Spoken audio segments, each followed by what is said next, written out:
जय श्री कृष्ण, राधे राधे। आज मैं आपको बताने वाली हूँ कार्तिक मास महात्म कथा अध्याय 28। तो आज धर्मरथ ने पूछा, मैंने सुना है कि जय और विजय भी भगवान विष्णु के द्वारपाल हैं। उन्होंने पूर्व जन्म में ऐसा कौन सा पुण्य किया था जिससे वे भगवान के समान रूप धारण करके बैकुंठ धाम के द्वारपाल हुए। दोनों पार्षदों ने कहा, ब्राह्मण पूर्व काल में तृणबिंदु की कन्या देवहूति के गर्भ से महर्षि कर्दम की दृष्टि मास से 2 पुत्र उत्पन्न हुए थे। उनमें से बड़े का नाम जय और छोटे का नाम विजय हुआ।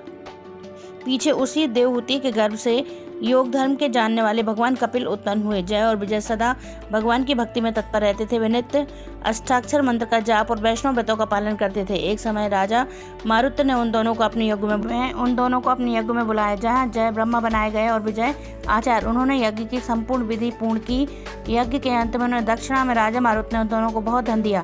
धन लेकर दोनों भाई अपने आश्रम पर गए। वहाँ उस धन का बंटवारा करते समय दोनों में परस्पर झगड़ा हो गया। जय ने कहा, इस धन को बराबर बांट लिया जाए। विजय का कहना था कि जिसको जो मिला है वह उसी के पास रहे। तब जय ने क्रोध में आकर लोभी विजय को श्राप दिया, तुम ग्रहण करके देते नहीं हो, इसलिए ग्राह अर्थात मगरमच्छ हो जाओगे। जय के श्राप को सुनकर विजय ने भी श्राप दिया, तुम मद से भ्रांत होकर शापो दिया है, इसलिए तुम मातंग अर्थात हाथी की योनि में जाओ। तत्पश्चात उन्होंने भगवान से श्राप निवृत्ति के लिए प्रार्थना की।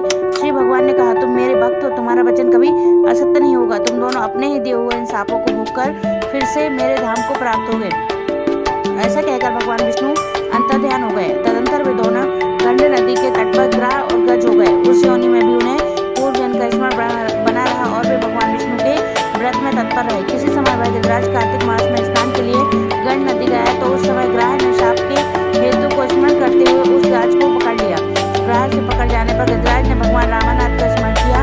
तभी भगवान विष्णु शंख चक्र गदा धारण किए हुए वहां प्रकट हो गए। उन्होंने चक्र चलाकर ग्राह और गजराज का उद्धार किया। उन्हें अपने ही जैसा रूप देकर बैकुंठ को ले गए। तब से वह स्थान हरिक्षेत्र के नाम से प्रसिद्ध है। वे ही दोनों विश्वविख्यात जय और विजय जो भगवान विष्णु के द्वारपाल हुए। धर्मरथ, तुम भी ईर्ष्या और द्वेष का त्याग करके सदैव भगवान विष्णु के व्रत में स्थिर रहो, समदर्शी बनो। कार्तिक माघ और वैशाख के महीने में सदैव प्रातःकाल स्नान करो। एकादशी व्रत के पालन में स्थिर रहो। तुलसी के बगीचे की रक्षा करते रहो। ऐसा करने से तुम भी शरीर का अंत होने पर भगवान विष्णु के बारे में आपको प्राप्त होगे। भगवान विष्णु को संतुष्ट करने वाले तुम्हारे इस व्रत से बढ़कर न यज्ञ है, न दान है और न ही तीर्थ है।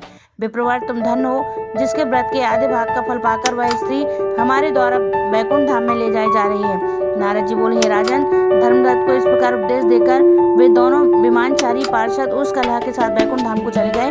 धर्मरथ जीवन भर भगवान के व्रत में स्थिर रहे और देहावसान के बाद उन्होंने अपनी दोनों स्त्रियों के साथ बैकुंठ धाम प्राप्त किया। इस प्राचीन इतिहास को जो सुनता है सुनाता है वह जगत गुरु भगवान की कृपा से, भगवान श्री विष्णु की कृपा से उनका सानिध्य प्राप्त करा